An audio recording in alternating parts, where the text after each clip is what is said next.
Break के बाद एक बार फिर से खुशामदीद। इस वक्त हमारे साथ लाइन पर मौजूद है जमात इस्लामी के रहनुमा प्रोफेसर खुर्शीद। उनसे जानते हैं कि वो क्या कहते हैं। अस्सलाम वालेकुम प्रोफेसर साहब। जी वालेकुम सलाम। प्रोफेसर साहब, काफ लीग ने ऐवान बाला से वॉकआउट कर दिया है, आपको क्या लगता है? ऐवान बाला से वॉकआउट किया, आपको क्या लगता है कि उन्होंने इस वक्त वॉकआउट करके क्या तमाम जमातों की कमर में खंजर खोम दिया है जिनका वो साथ देने के लिए हमेशा तैयार थे? मैं इतने सख्त अल्फाज तो इस्तेमाल नहीं करूंगा, उनकी ये गलती है मेरी निगाह में और बिलाशुबा इसका फायदा हुकूमत को हुआ है। लेकिन चूंकि उन्होंने बाद में ये बात कही है कि हम इस बिल के खिलाफ हैं, फाइनेंस बिल के भी खिलाफ हैं और हम इसके खिलाफ असेंबली में वोट भी देंगे, तो मैं समझता हूँ कि ये उनकी एक इज्तिहादी गलती है।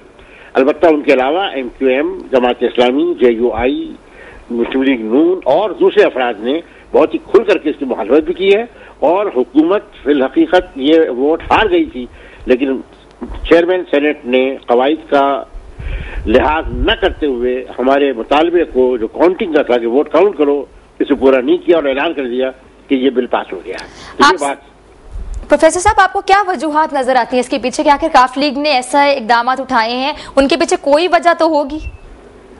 जैसे मैंने कहा, मेरी निगाह में एक इज्तिहादी गलती हुई है, लेकिन यह कि उसके बाद उन्होंने भी यानी चौधरी शजाद साहब ने भी और वसीम सज्जाद ने भी फैसले बयान करके जो बात कही है कि हम इसको मुखालिफ हैं और मुखालिफत करेंगे, तो हमें उसको भरोसा करना चाहिए। अलबत्ता मैं ये जरूर करूंगा कि क्यू लीग भी और MQM और JUI भी ये इम्तिहान में है, इनकी आजमाइश है। अगर ये कंसिस्टेंटली इस बिल की मुखालिफत करते हैं असेंबली में तो ये विंडिकेट होंगे, इतना मालूम होगा कि ये मुका कर रहे हैं और मिल हो गए। लम्हा है हमारे लिए और मैं समझता हूँ कि ये तीनों जमातें खास तौर पर इस्तक़लाल का मुजाहरा करेंगी और जो एक कौमी मसला है, हमारे किसी से मुखालिफत नहीं है, लेकिन GST के आने से जो नुकसान मुल्क की मईशत को पहुंचेगा, एक्सपोर्ट को पहुंचेगा और एक आम आदमी को जो बोझ पड़ेगा, ये दरअसल बहुत ही जालिमाना और नाइंसाफाना इक़दाम है और हम समझते हैं कि पूरी कौम को इसको रिजेक्ट करना चाहिए, पार्लियामेंट भी, पार्लियामेंट के बाहर भी। प्रोफेसर साहब, उनके इस इकदाम से ये तो पता चल गया कि अवाम का कितना दर्द है, उनको अवाम की कितनी तकलीफों वो बर्दाश्त करते हैं। अवाम पर GST का नफाज जो किया जा रहा है, अवाम तो पहले गुर्बत में, महंगाई में पिस रही है, उस पर और एक GST नाफिज की जा रही है। अवाम का तो खैर उनको कोई दुख दर्द नहीं है, लेकिन उन्होंने तमाम जमातों के साथ जो कमिटमेंट की थी कि वो हुकूमत के खिलाफ उनके शाना बशाना खड़े होंगे, अवाम की आवाज बनेंगे, इस GST के नफाज को किसी भी सूरत में अवाम पर थोपने नहीं देंगे, तो उन्होंने, आपको नहीं लगता कि आपको तमाम जमातों को भी धोखा दिया इन टाइम पर? बल मैं उनके इस रवैये को नापसंद करता हूँ, मैंने इससे इख्तलाफ किया है, मैंने उनको मुतवज्जो भी किया है कि आपने गलती की है, लेकिन मेरा मिजाज नहीं है कि मैं इससे ज्यादा किसी को इंप्यूट करूँ मोटिव्स, जब तक कि कोई हक़ाइक़ सामने ना हो। प्रोफेसर साहब, आपसे पहले हमारी बात हुई थी सेक्रेटरी इत्तलात नून लीग एहसन इकबाल साहब से, जिन्होंने ये कहा कि उन्होंने यकीनन हमारी तमाम जमातों के साथ गद्दारी की है, धोखा दिया हमें खुले आम। वो अगर कहेंगे या नहीं कहेंगे, लेकिन सब कुछ सामने नजर आ रहा है, अवाम भी देख रही है, अवाम को भी दिखाई दे रहा है कि क्या हो रहा है, सेनेट में क्या हुआ है। एहसन इकबाल साहब एक बड़े मजहबी सियासतदान है, उन्होंने जो बात कही है वो उनकी और उनकी पार्टी की पोजीशन है, लेकिन मेरी और मेरी पार्टी की पोजीशन यह है कि मैं गद्दारी और छुरा घोपने के अल्फाज इस्तेमाल करना पसंद नहीं करता हूँ। और प्रोफेसर साहब को एक और बात बताती चलूं कि हमारे साथ लाइन पर मौजूद थी काफ लीग की रहनुमा मारवी मेमन साहिबा। आपसे पहले हम उनसे बात कर रहे थे तो उन्होंने हमें प्रोसीजर समझाने शुरू कर दिए थे। वो तो ये बात मानने को तैयार ही नहीं थी कि उन्होंने किसी किस्म की कोई गद्दारी की है, कोई धोखा दिया है। वो तो कह रहे थे हम अवाम के साथ ही है। कुछ सेनेट के प्रोसीजर्स होते हैं जो अवाम नहीं जानती, जो वही जानता है जो पॉलिटिक्स पढ़ता है। नहीं, ऐसी कोई बात नहीं है, हम प्रोसीजर जानते हैं, उनसे ज्यादा जानते हैं।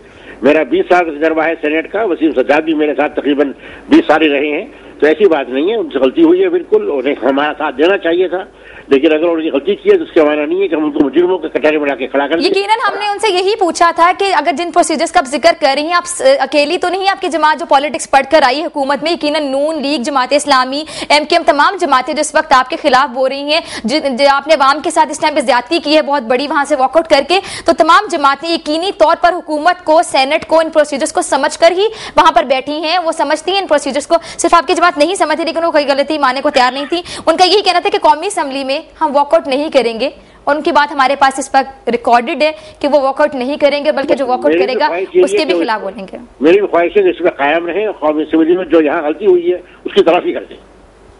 और आपको क्या लगता है कि अब कौमी असेंबली में इनकी जमात आपके साथ देगी या वहां पर भी ऐसी कोई गलती इनसे हो जाएगी? उनको देना चाहिए, ये उनके मफाद में, जी बहुत शुक्रिया। हमारे साथ लाइन पर मौजूद है जमात इस्लामी के रहनुमा प्रोफेसर खुर्शीद। हमने उनसे बात की, उनका यही कहना था कि इस वक्त काफ लीग ने जो इकदाम उठाया है, वॉकआउट किया है सेनेट से और जीएसटी के नफाज के लिए, उन्होंने नून लीग और तमाम एमक्यूएम जमात इस्लामी जितनी भी जमातें थी, अपोजिशन जमातें, इत्तेहादी जमातें जो इस वक्त हुकूमत के खिलाफ बोल रही हैं और अवाम का साथ दे रही हैं, अवाम की आवाज बनी हुई है, इस ऐसे मौके पर काफ लीग ने वॉकआउट करके हुकूमत को पूरी तरह से सपोर्ट किया है। और उनका ये कहना था कि वो कोई नाजेबा अल्फाज इस्तेमाल नहीं करना चाहते, कोई भी सख्त अल्फाज इस्तेमाल नहीं करना चाहते काफ लीग के खिलाफ। लेकिन जो सूरत हाल आपके सामने है वो यकीनन ऐसी है कि वो, उनका ये कहना था कि इस तरह उनके इस इक़दाम को वो बहुत ही बुरे अल्फाज में याद करते हैं और वो ये कहते हैं कि वो मुखालफत करते हैं उनके इस बयान की और उनके इस इक़दाम की। और उनका ये कहना था कि अभी उम्मीद करते हैं कि जैसे मारवी मेमन साहिबा ने ये कहा है कि अब कौमी असम्बली में जब ये बिल पेश किया जाएगा मंजूरी के लिए, तो कौमी असम्बली में काफ लीग जो है वो यकीनी तौर पर इन्हीं जमातों का साथ देगी, अवाम की आवाज बनेगी, ना कि हुकूमत को सपोर्ट करेगी।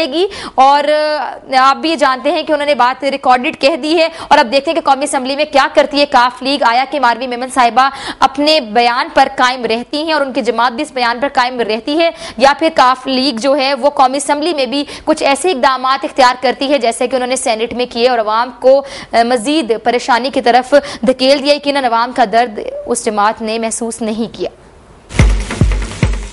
इस बारे में बात करने के लिए हमारे साथ लाइन पर मौजूद है एमक्यूएम के रहनुमा सेनेटर ताहिर मशहदी साहब। उनसे जानते हैं कि वो क्या कहते हैं। जी ताहिर मशहदी साहब, काफ लीग ने इस वक्त सेनेट से जीएसटी बिल के सिलसिले में वॉकआउट कर दिया है और आपको नहीं लगता कि अवाम के साथ साथ इन्होंने तमाम जो जमातें थी उनके साथ जो की गई कमिटमेंट थी उसको तोड़ दिया है? देखिए, मुस्लिम लीग काफ के 2-3 बड़े बड़े दरे हैं। एक दरा तो उनके जो ग्रुप है लाइक माइंडेड, वो तो गवर्नमेंट के साथ उन्होंने शुरू से ही अपना साथ दिखा दिया, वो बीच में आ ही नहीं। वो सेनेट की सेशन में उन्होंने वो सेनेट में ही नहीं आए, तो इसका मतलब उन्होंने गवर्नमेंट को सपोर्ट कर दिया। उसके बाद ये जो आए थे वसीम सजाद साहब, उनका ग्रुप होता है, उन्होंने शुरू में तो और पूरी कार्रवाई में काफी देर तक हमारा साथ दिया, क्योंकि मुत्तहिदा कौमी मूवमेंट ने ही ज्यादा इसके ऊपर किया और JUI ने कल बड़ा अच्छा रोल प्ले किया। उन्होंने अवाम के दोस्त स्टांस लिया, हमें बड़ा सपोर्ट किया इस मामले में कि ये GST ना लगे, ये जो लानत आ रही है पाकिस्तान की गरीब अवाम इसको नहीं बर्दाश्त कर सकेगी।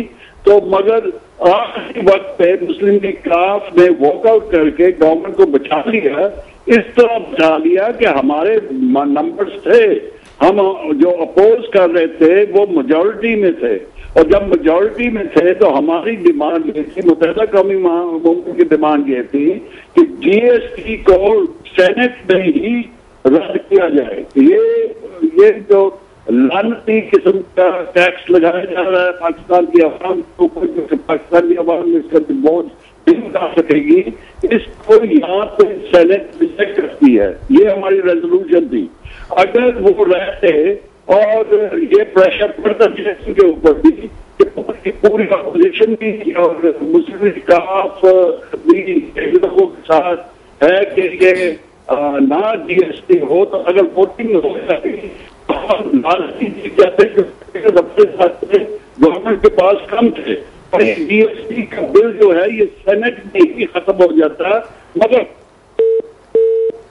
शायद हमारा राबिता हम मुनक़ता हो गया। हम कोशिश करते हैं कि हम उनको दोबारा लाइन पर लें, क्योंकि वो बहुत अच्छी बातें बता रहे थे। ताहिर मशहदी साहब वो इंसान है जिन्होंने सेनेट में आंखों देखा ये हाल बता रहे हैं, क्योंकि वो वहां पर मौजूद थे जिस वक्त ये बिल मंजूर किया गया सेनेट में, और वहां पर तमाम जमातें जो थी वो बहुत अच्छा किरदार अदा करी थी। अपोजिशन जमातें बड़ा अच्छा अपोजिशन का किरदार अदा करी थी कि वो हुकूमत का साथ देने के लिए तैयार नहीं थी, बल्कि वो अवाम के साथ मौजूद थी। और अभी सेनेटर ताहिर मशहदी जितनी हमारी बात है, उनका यही कहना था कि GST जैसा जो बिल है उन्होंने उसको लानत का नाम दिया है कि बहुत बड़ी लानत है, ये लानती टैक्स है जो अवाम पर थोपा जा रहा है जबरदस्ती। अवाम तो बहुत ज्यादा जी, शायद हमारा राब्ता दोबारा हो गया बहाल। ताहिर मशहदी साहब आपसे ये जानना चाह रहे थे कि मारवी मेमन साहिबा से हमारी बात हो रही थी, उन्होंने अपना मौक़िफ़ बयान करने की बजाय हमें सेनेट की कुछ इस तरह के प्रोसीजर्स बताना शुरू कर दिए थे कि उनका ये कहना था कि आम आवाम इन प्रोसीजर्स से लापता है, उनको नहीं पता इन प्रोसीजर्स का, वो ला इल्म है, और ये चूंकि प्रोसीजर्स हम बता रहे हैं और आप ये सुने कि हमारा कोई कसूर हमने वॉकआउट नहीं किया। तो मैं ये जानना चाहती हूँ कि क्या काफ लीग चेयरमैन हूँ rules of procedure and privileges committee का, सेनेट का रूल्स ऑफ प्रोसीजर रूल्स जो चलाती है, तो मैं आपको